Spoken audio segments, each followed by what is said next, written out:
আমাদের অর্থনৈতিক অবস্থা এখন এমন এক রোগীর মতো, যার ওজন ৩৫০ পাউন্ড, যে দিনে ২ প্যাকেট সিগারেট খায়, আর এখন হাসপাতালের আইসিইউ টেবিলে শুয়ে আছে। ডাক্তাররা বলছেন তার বাঁচার আশা খুবই কম। আমেরিকার ফেডারেল বাজেট এখন এমন এক পর্যায়ে পৌঁছেছে যা আর টিকিয়ে রাখা সম্ভব নয়। আমরা খুব দ্রুত দেউলিয়া হওয়ার পথে এগিয়ে যাচ্ছি। যতক্ষণ না আমরা আমাদের খরচের বিষয়ে সিরিয়াস হচ্ছি, ততক্ষণ জাতীয় ঋণ নিয়ে সতর্কবার্তার কোনো অভাব নেই।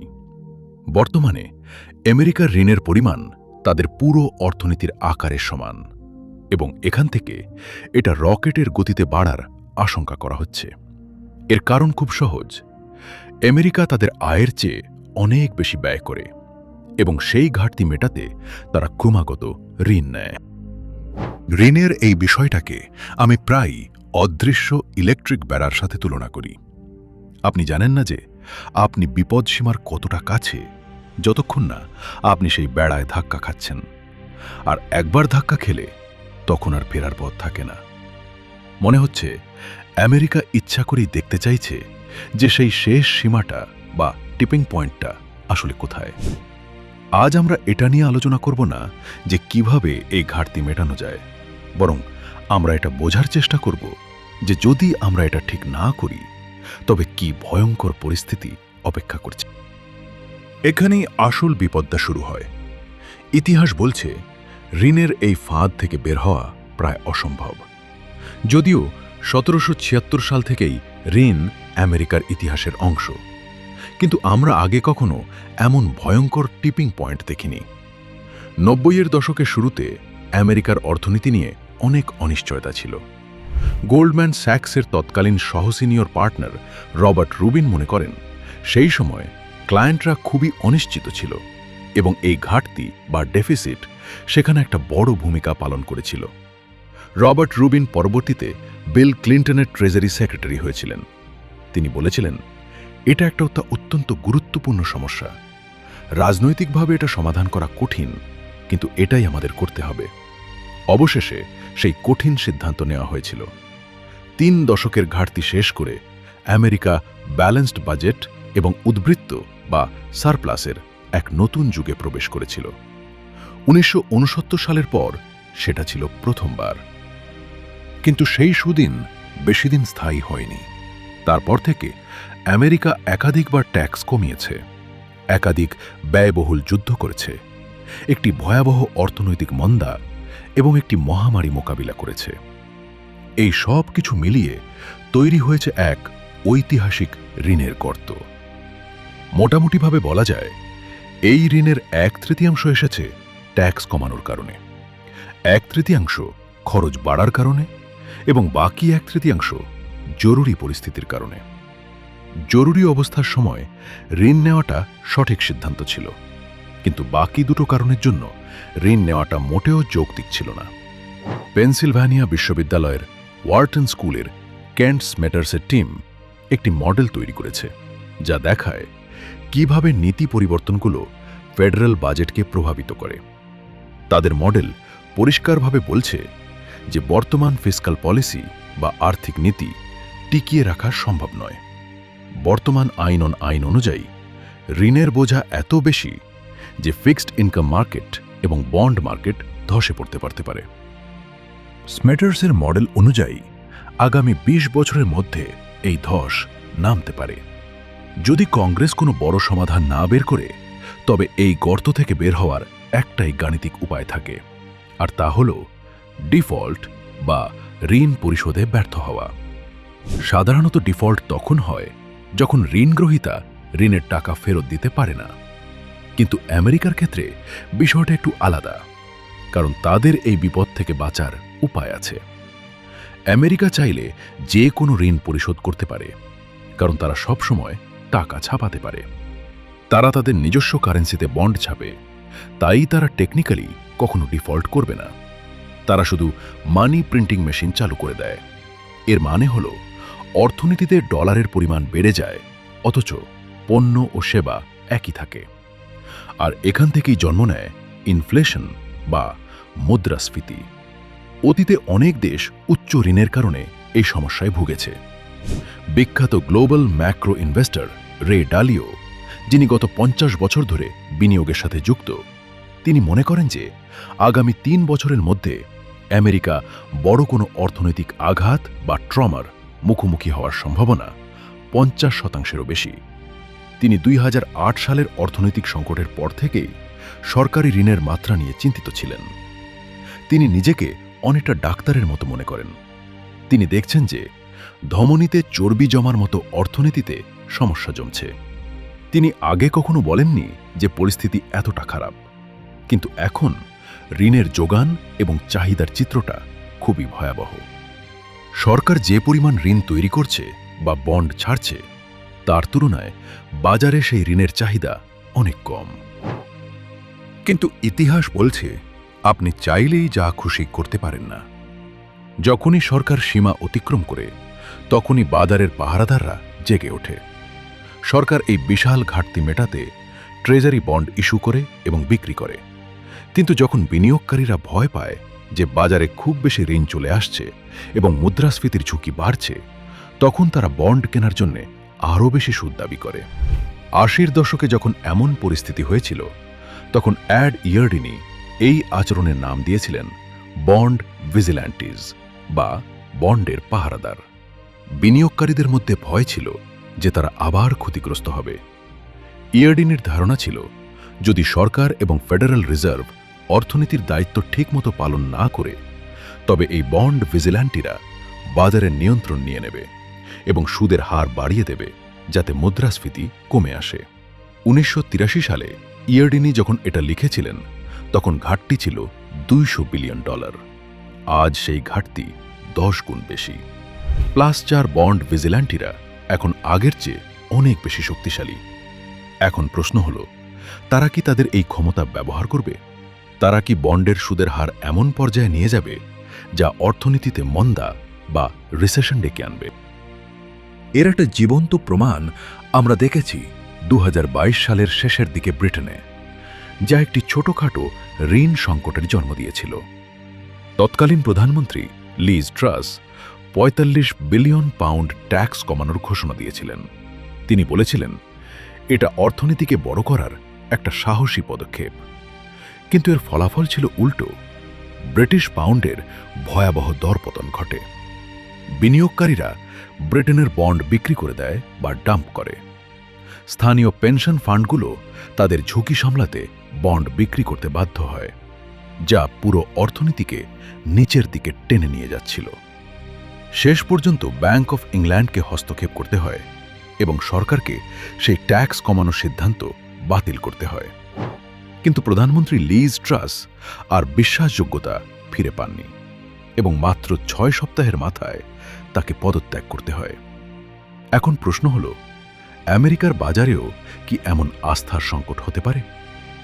পিমকো, যারা বিশ্বের অন্যতম বড় বন্ড ম্যানেজার এবং $2 ট্রিলিয়ন সম্পদ দেখাশোনা করে, তারা মনে করে আমেরিকায় এমন হওয়ার সম্ভাবনা কম। তবুও গত ডিসেম্বরে পিমকো জানিয়েছিল যে তারা দীর্ঘমেয়াদী মার্কিন বন্ড থেকে সরে আসছে, কারণ ঘাটতির পরিস্থিতি খারাপ হচ্ছে। তাদের মতে আমেরিকা এখনও গ্লোবাল রিজার্ভ কারেন্সি এবং তাদের অর্থনীতি অত্যন্ত ডায়নামিক। তাই আমেরিকা সম্ভবত গ্লোবাল ক্যাপিটাল বা বৈশ্বিক পুঁজি আকর্ষণ করতেই থাকবে। কিন্তু পিমকো এটাও দেখছে যে অন্য দেশের সরকারি ঋণের অবস্থা আমেরিকার চেয়ে ভালো এবং তারা অনেক বেশি সতর্কভাবে তাদের ফিস্ক্যাল পলিসি চালাচ্ছে। তাই তারা মার্কিন ট্রেজারি থেকে একেবারে পালাচ্ছে না, কিন্তু তারা বিশ্বের অন্যান্য জায়গায় তাদের বিনিয়োগ ছড়িয়ে দিচ্ছে। অর্থনীতিবিদরা টার্ম প্রিমিয়াম নামে একটি বিষয় দিয়ে বোঝার চেষ্টা করেন যে বিনিয়োগকারীরা দীর্ঘমেয়াদী ঝুঁকির জন্য কতটুকু বাড়তি সুবিধা বা ক্ষতিপূরণ চাইছে। যদি টার্ম প্রিমিয়াম বাড়ে, তার মানে বিনিয়োগকারীরা ভবিষ্যৎ নিয়ে অনিশ্চিত, আর যদি এটা কমে, তার মানে স্থিতিশীলতা আছে। গত জানুয়ারিতে এই টার্ম প্রিমিয়াম 1 দশকের মধ্যে সর্বোচ্চ পর্যায়ে পৌঁছেছিল। যদিও এরপর এটা কিছুটা কমেছে, কিন্তু এখনও এটা ওপরের দিকেই আছে। যদি আমরা ঋণ নিয়ন্ত্রণের কোনো লক্ষণ না দেখি, তবে একটি ক্রাইসিস বা সংকটের সম্ভাবনা সময়ের সাথে সাথে বাড়তেই থাকবে। ঋণ নেওয়ার খরচ যত বাড়বে, পুরো অর্থনীতির ওপর তার প্রভাব ততটাই ব্যাপক হবে। কারণ এটা আমাদের অর্থনীতির স্বাস্থ্য এবং প্রবৃদ্ধি দুটোকেই প্রভাবিত করে। ঋণের বোঝা বাড়ার সাথে সাথে সুদের হারও বাড়ছে। আমেরিকা এই বছর ঋণের সুদ বাবদ প্রায় $1 ট্রিলিয়ন খরচ করবে বলে আশা করা হচ্ছে, যা ইতিহাসের সর্বোচ্চ। কংগ্রেসনাল বাজেট অফিস বা সিবিও ধারণা করছে যে 2025 সালের মধ্যে আমেরিকার ঋণের সুদ খরচ তাদের মেডিকেয়ার, মেডিকেড এবং জাতীয় প্রতিরক্ষা বাজেটের চেয়েও বেশি হবে। ভাবুন একবার, সুদের এই বিশাল বোঝা বাজেটের অন্যান্য খাত যেমন শিক্ষা, প্রতিরক্ষা বা সামাজিক নিরাপত্তা থেকে টাকা শুষে নিচ্ছে। 2022 সালেও এই সুদের খরচ ছিল মোট ট্যাক্স আয়ের 10% কম, কিন্তু এই বছর তা 18% পৌঁছাবে বলে ধারণা করা হচ্ছে। আপনি এত বেশি ঋণ নিয়েছেন যে আপনার বাজেটের একটা বিশাল অংশ শুধু সুদ দিতেই চলে যাচ্ছে, আর আপনার ঋণ অর্থনীতির চেয়েও দ্রুত বাড়ছে। এর ফলে অর্থনৈতিক প্রবৃদ্ধি ধীর হয়ে যাচ্ছে। সম্প্রতি যে ট্যাক্স এবং খরচের আইন পাশ হয়েছে তা ঘাটতির উপর কী প্রভাব ফেলবে তা নিয়ে মিশ্র প্রতিক্রিয়া আছে। সিবিও ধারণা করছে যে এটি আগামী দশকে ঘাটতি $1 ট্রিলিয়ন বাড়িয়ে দেবে। নীতি নির্ধারকরা হয়তো তাদের বড় সুন্দর পরিকল্পনা নিয়ে বসে আছেন, কিন্তু বন্ড মার্কেট হল মাইক টাইসনের মতো। আপনার পরিকল্পনা ততক্ষণই সুন্দর যতক্ষণ না আপনি মুখে একটা ঘুষি খাচ্ছেন। ট্রেজারি সেক্রেটারি স্কট বেসেন্ট অবশ্য বলছেন যে প্রশাসনের লক্ষ্য হল ঋণের চেয়ে অর্থনীতিকে দ্রুত বড় করা। তার দীর্ঘমেয়াদী লক্ষ্য হল বর্তমান ঘাটতি বা ডেফিসিটকে অর্ধেকে নামিয়ে আনা, যা বর্তমানে 6.7%, যুদ্ধ বা মন্দা ছাড়া যা সর্বোচ্চ। কিন্তু বন্ড ভিজিল্যান্টিরা বা পাহারাদাররা মনে করেন যে আমেরিকার এমন ঘাটতি রাখা উচিত নয়। যদিও আমরা এখনও সেই পর্যায়ে যাইনি যেখানে ঋণের স্থায়িত্ব নিয়ে প্রশ্ন উঠবে, কিন্তু এটা খুব দ্রুত বদলে যেতে পারে। তরুণ প্রজন্মের জন্য এটা এক অশনি সংকেত। আগে বলা হতো ভবিষ্যৎ প্রজন্মের কাছ থেকে ঋণ নেওয়া ঠিকই, কারণ তাদের জীবনযাত্রার মান উন্নত হবে। কিন্তু এখন পরিস্থিতি খুব ঝুঁকিপূর্ণ। তরুণরা জানে না তারা আসলে কি উত্তরাধিকার হিসেবে পাচ্ছে। কাইলা স্ক্যানলন নামের এক অর্থনীতি বিশ্লেষক বলছেন, তরুণরা হয়তো ভবিষ্যতে সোশ্যাল সিকিউরিটি বা মেডিকেয়ারের সুবিধাই পাবে না। শুধু তাই নয়, যারা তাদের আগে সুবিধা নিয়ে গেছে তাদের ঋণের বোঝাও এই তরুণদেরই টানতে হবে। এটা একটা দ্বিমুখী সমস্যা। সবচেয়ে ভয়ের বিষয় হল ভবিষ্যতে যদি আবার কোনো ইমার্জেন্সি বা সংকট আসে, তখন সরকার সেটা মোকাবিলা করতে পারবে না। 2008 সালের ক্রাইসিস বা কোভিডের সময় আমরা ঋণ নিয়ে পরিস্থিতি সামাল দিয়েছি। মানুষ তখন সরকারি চেক এবং সুবিধায় অভ্যস্ত হয়ে গিয়েছিল। কিন্তু যখন ঋণ নিজেই সমস্যা হয়ে দাঁড়ায়, তখন আপনি আর ঋণ নিয়ে সেই সমস্যা সমাধান করতে পারবেন না। তখন অনেক দেরি হয়ে যাবে। বর্তমান বিশ্ব পরিস্থিতি এবং জিওপলিটিক্স আমাদের দেখাচ্ছে যে ভবিষ্যতে আরও জরুরি অবস্থা আসবে। ঠিক এই জায়গাটাতেই আমেরিকা প্রথমবার সত্যিকারের দুর্বল দেখাচ্ছে। যখন শত্রুরা আপনার দুর্বলতা দেখতে পায়, তখন আর কোনো কিছুই নিরাপদ থাকে না। 2010 সালে অ্যাডমিরাল মাইকেল মোলেনকে যখন জিজ্ঞেস করা হয়েছিল জাতীয় নিরাপত্তার জন্য সবচেয়ে বড় হুমকি কি, তিনি উত্তর দিয়েছিলেন, আমাদের জাতীয় ঋণ।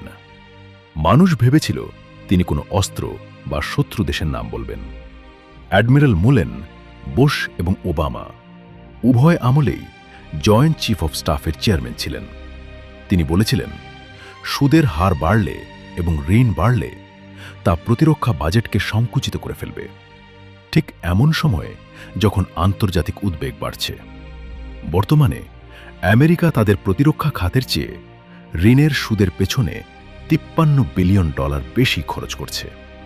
একটা সুপার পাওয়ার দেশ যদি তার প্রতিরক্ষার চেয়ে ব্যাংকের সুদ গুনতে বেশি টাকা খরচ করে, তবে সে আর বেশিক্ষণ সুপার পাওয়ার থাকতে পারে না।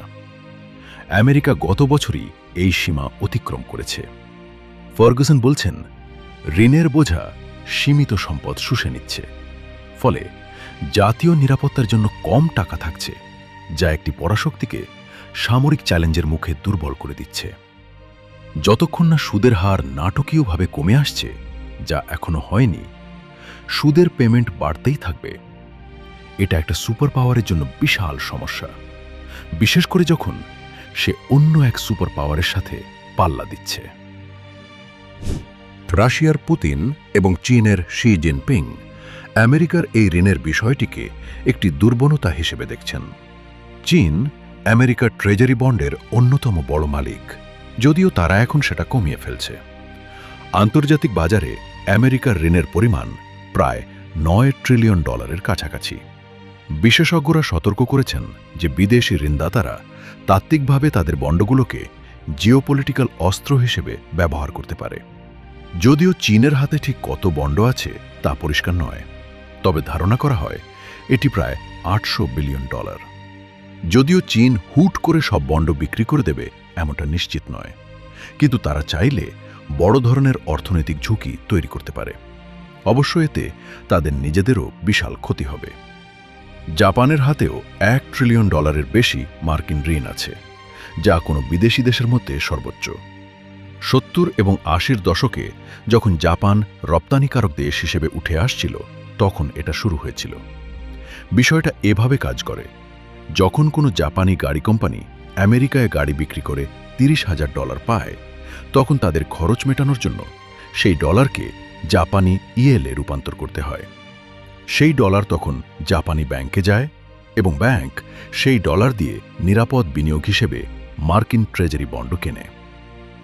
ট্রাম্প প্রশাসন এখন বিশ্ব বাণিজ্যের সম্পর্কগুলো নতুন করে সাজাচ্ছে, তাই বিদেশি দেশগুলোর ট্রেজারি বন্ড কেনার আগ্রহ কিভাবে বদলাবে তা নিয়ে প্রশ্ন উঠছে। হোয়াইট হাউস বলছে ট্যারিফ বা শুল্ক বাড়িয়ে তারা ঘাটতি কমাবে, কিন্তু ট্যাক্স ফাউন্ডেশন বলছে 10% ট্যারিফ বসালে $1 ট্রিলিয়ন আয় হতে পারে ঠিকই, কিন্তু এর ফলে অর্থনীতির ওপর যে নেতিবাচক প্রভাব পড়বে তাতে সেই আয় কমে যাবে। শেষ পর্যন্ত এই ঘাটতি কমানোর সমাধান হল বাজেটের কঠোর বাস্তবতা মেনে নেওয়া।